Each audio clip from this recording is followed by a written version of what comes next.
gente uno de los más comprometidos con este sector. Uno de los que yo no quisiera estar en el pellejo suyo en estos momentos. Porque es mucho compromiso y mucho a la consagración en unas circunstancias muy difíciles y aporta de situaciones muy extremas y sui generis que va a vivir Colombia. Carlos, quiero que me hables un poquito tu visión del tema de lo que pasa con las libranzas en estos momentos. Lo de la libranza es un tema que uno podría dividir en varias facetas. Lo primero que uno debe decir es que la libranza es un instrumento de vieja data en Colombia, de más de 50 años, muy útil cuando se trata de apoyar el desarrollo de las personas, de los trabajadores, que es legítimo, que está amparado, que por más de 50 años las cooperativas, los fondos, las asociaciones mutuales hemos usado ese instrumento sin ningún problema, sin ningún problema.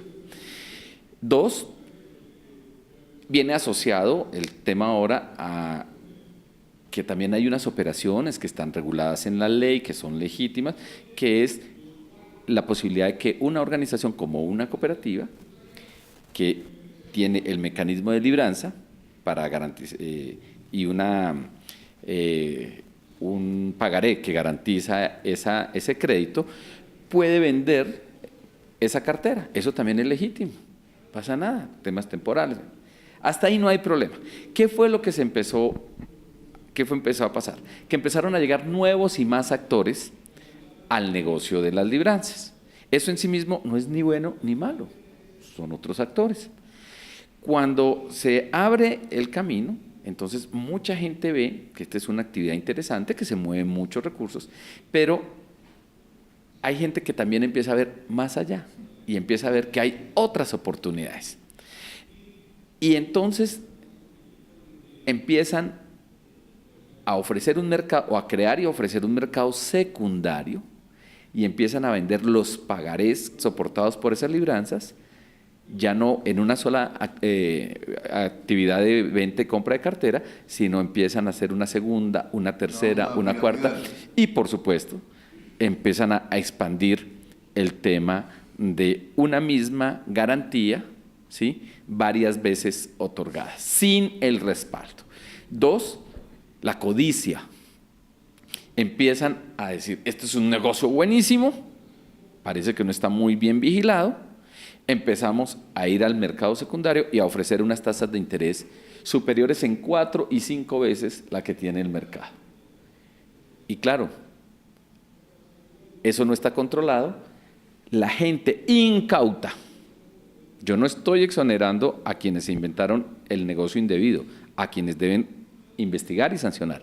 Pero la gente, por Dios, acabamos de vivir hace unos 4, 5, 6 años en Colombia el tema de las pirámides, y otra vez la gente, y me aterra, según el perfil que han mostrado los medios, el perfil de la gente que volvió y cayó en el tema de libranzas es gente que ha recibido educación. No está en los territorios, es gente más bien profesional.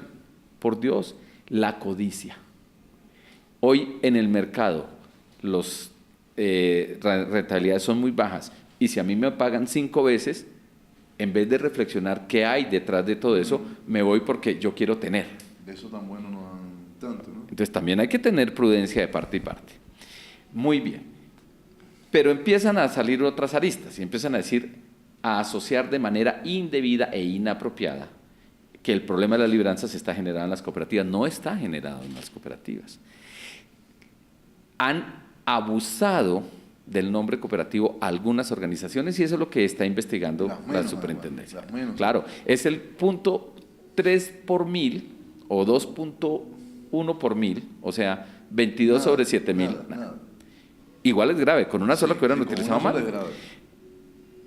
Pero las cooperativas no fueron quienes originaron el problema, ni fueron las que salieron al mercado a vender 2 y 3 veces, o algo más grave, no salieron a captar de manera masiva y habitual recursos, porque eso requiere una autorización especial, permiso previo del Estado. Pero bueno, ahí se generó ese problema, no hubo el suficiente control, vieron una oportunidad de mercado, un negocio con extremado nivel de riesgo que cada vez se fue aumentando. Y cuando se hacen unos ajustes, unos cambios, pero no pensando en controlar el tema, sino cambia una ley que dice que la gente puede prepagar sus deudas en Colombia. Pasa que al poder prepagar las deudas, muchos asociados en cooperativas dijeron, pues cruzábamos o pagamos, y entonces viene el descalce para poder de esos pagarés. Bueno, y empieza a haber una iliquidez, y esto en vez de pararlo en su momento, los que habían generado el problema van a ofrecer esos títulos nuevamente a unas tasas mayor para atraer el capital con el cual van pagando lo que está más viejo, pero van abriendo el hueco de lo que está más nuevo. Conclusión, se convirtió en una bola de nieve.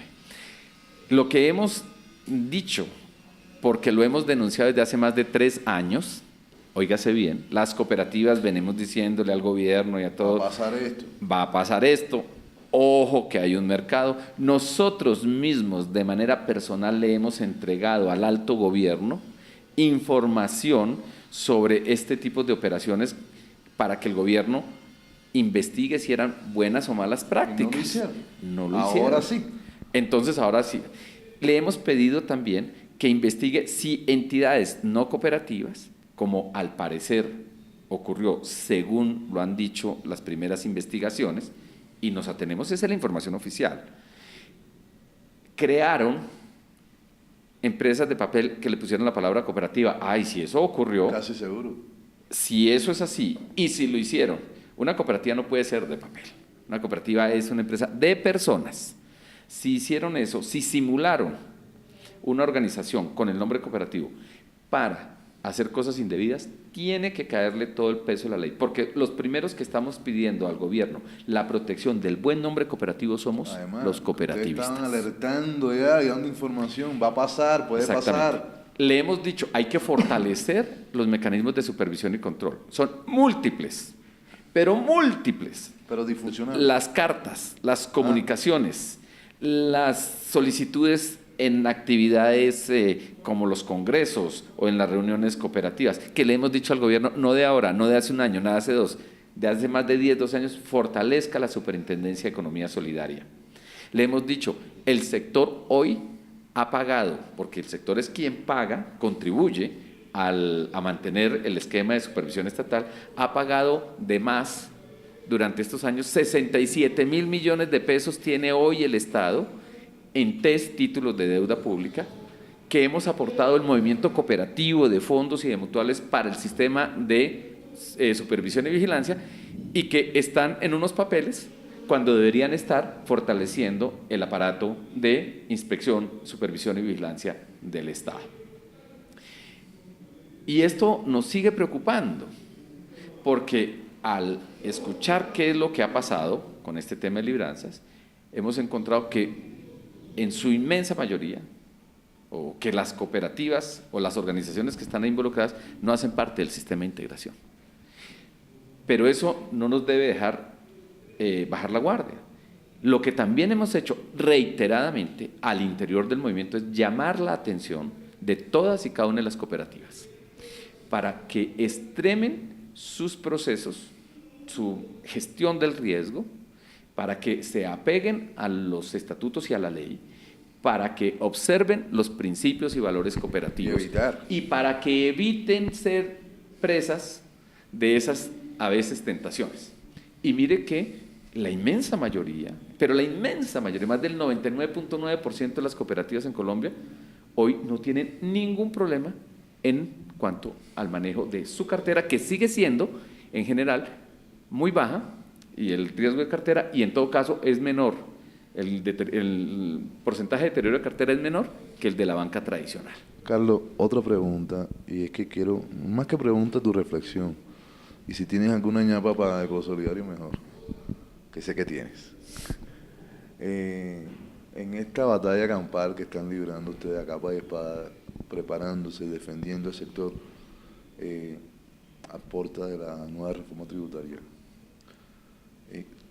dime la gestión que ha hecho específicamente Confecop, las propuestas de Confecop, en qué ha avanzado Confecop, Y si puedes alguna ñapa que no afecte estratégicamente la lucha con FECO, pues regálanos. Hace más de un año, en el mes de agosto del año pasado, empezamos o publicamos unos documentos y definimos unas acciones para fundamentar las razones por las cuales el movimiento cooperativo o las cooperativas deben tener un régimen tributario propio. Para el efecto, con el grupo de expertos, con trabajo con los gerentes y bases cooperativas, definimos 10 razones jurídicas, constitucionales, legales, económicas, de conveniencia y de oportunidad que consideramos son suficientes para decirle al gobierno y a la sociedad por qué debe el cooperativismo tener un régimen tributario propio. Grosso modo, la Constitución trae 5 o 6 artículos en donde le da unas instrucciones al Estado. Usted tiene que promover y proteger las formas asociativas y solidarias de la propiedad, tiene que fortalecer el desarrollo empresarial de ellas. Cuando usted, el Congreso de la República, establezca tributos, tiene que apegarse a los principios que señala la Constitución política que deben regir la definición de los impuestos. Lo que se pretende hacer traición a la Constitución. Total, es que cuando uno oye bueno, entonces las 10 razones. Y construimos, o no construimos, identificamos 11 mitos que se ciernen sobre nuestras formas empresariales cooperativas. Esos mitos, eso es el imaginario popular. Cada vez que uno se acerca a hablar de un tema, la gente entonces le dice, es que las cooperativas no pagan impuestos. Pagamos todos los impuestos. Es que son ricos, es que son unos bancos Es pequeños. que por ser sin ánimo de lucro, ustedes no pueden tener actividad económica. Es que ustedes tienen ventajas competitivas y esas ventajas ponen en riesgo a las empresas de capital. O como el mal chiste de que no hay nada más lucrativo en Colombia que lo no lucrativo. Entonces, el mal chiste, que es un mito grande. Empezando porque desconocen lo que significa el concepto de no ánimo de lucro. Entonces, todo el mundo cree que el no ánimo de lucro es una cosa, es decir, no tener plata o ser desordenados o ser informal. No tiene nada que ver con eso. El no ánimo de lucro se predica en Colombia y en el mundo de un modelo de retorno de excedentes de una operación económica en beneficio de las personas. Que fomenta la inclusión, Exacto, la democracia, la ayuda mutua. Pero además en ese momento ya éramos o conocimos cuál iba a ser la posición de la comisión que creó el gobierno para el tema de reforma tributaria. Y ahí sí encontramos que la posición de esa comisión era tremendamente compleja para el futuro de las cooperativas. Y encontramos cuando menos 8 errores conceptuales, sobre los cuales la comisión de expertos llegaba a una conclusión. Si tal cosa ocurre, según ellos, no pagan, no están vigilados, no se puede medir, los bienes meritorios solamente los puede prestar el Estado, no son vigiladas, en fin. Si eso ocurre, se proclaman, las cooperativas son entidades sin ánimo de lucro que se proclaman, como si nosotros nos hubiéramos abusado de esa figura o subrepticiamente, ¿no? Y plantean una salida. A partir de nuestra propuesta, las cooperativas deben ser tratadas tributariamente igual que una empresa de capital. Para mí que esos respetables expertos son unos totales ignorantes del sector, ¿no? Yo creo que faltó profundización, faltó lectura, pero leyendo esas 8 que consideramos con profundo respeto, pero con rigor, errores conceptuales, entendemos que este no es un debate entonces jurídico, es un debate eminentemente político de qué tipo de desarrollo de economía se quiere hacer en este país. Porque si aceptáramos las tesis de la comisión, solamente pueden estar en el mercado las empresas con ánimo de lucro, pues esto sería como desconocer no solamente los 180 años de historia del cooperativismo en el mundo como modelo de inclusión económica, social, cultural, financiera, sino desconocer lo que han hecho las cooperativas en la práctica en Colombia en 85 años. Sería borrar de un tajo y quedaría, cuando uno lee el documento de los expertos, entonces solamente una alternativa, o es el Estado o es el mercado. En el siglo XXI En el año 2016, plantear semejante tesis es... El regreso a la prehistoria. Es, por supuesto. ¿Qué le planteamos entonces al gobierno? Definamos claramente el marco jurídico de la tributación para las cooperativas. ¿Qué queremos? Pues seguir siendo contribuyentes del régimen de renta y complementarios como lo somos hoy, como lo somos desde el 95. Seguir ayudando al país, a la educación. Seguir manteniendo y cumpliendo, fortalezca la supervisión para que verifique que efectivamente lo que estamos diciendo de reinvertir, de aplicar, realmente se llama aplicar el excedente al cumplimiento del objeto social, se está dando, y destinar el 20% a los programas de educación o a los programas que el gobierno en este momento... Que diga lo que hace falta ya. Por ejemplo, apoyo a la asistencia técnica para las cooperativas nuevas que se creen en los territorios, podría ser una alternativa. 2, la salud. Capacitación. ¿Sí? 3, esquemas de protección social. Bueno, gobierno, diga. De cosas. Y nosotros seguimos. Y mantener ese régimen garantiza, sin lugar a dudas, que nosotros podamos seguir prestando beneficios permanentes, no solamente a los 6 millones de asociados, sino a sus familias. Y somos los primeros en pedir mayor transparencia, mayor control y unas reglas de juego claras. Y que nos diferencien, porque en ese gran universo de entidades sin ánimo de lucro, cuando menos hemos encontrado en la revisión que en Colombia hay 23 formas jurídicas diferentes bajo la sombrilla de entidad sin ánimo de lucro. Y dentro de esas 23, algunos dicen que son más, bueno, en fin, dentro de ese ejercicio que hemos hecho, encontramos que 3 de esos tipos, cooperativas, fondos y mutuales, tienen un carácter, una naturaleza mutualista, es decir, las personas entramos allí, aportamos recursos para darnos un esquema de ayuda mutua. Que nada que ver con el resto de las entidades. Las demás tienen otra forma valiosas, sí, otra forma, significativas, importantes, pero tienen otra vocación, otra naturaleza, otro objetivo. Entonces, al separar estas dos, es mucho más fácil caracterizarlas. Y eso es lo que estamos viendo, y que para las cooperativas se dé un régimen tributario. Me preguntan, o nos preguntan, ¿qué pasa si el gobierno y el Congreso acoge la posición de la Comisión de Expertos?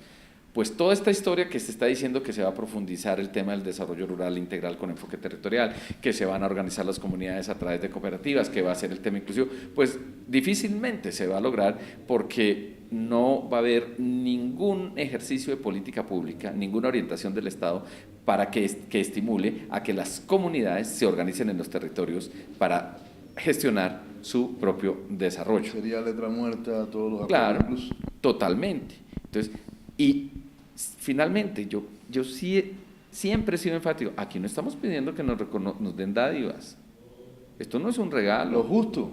Es que la política pública en materia de fomento se puede desarrollar, entre otras, con una definición de carácter tributario, que reconoce que el impacto de la solidaridad expresada en forma económica en la sociedad.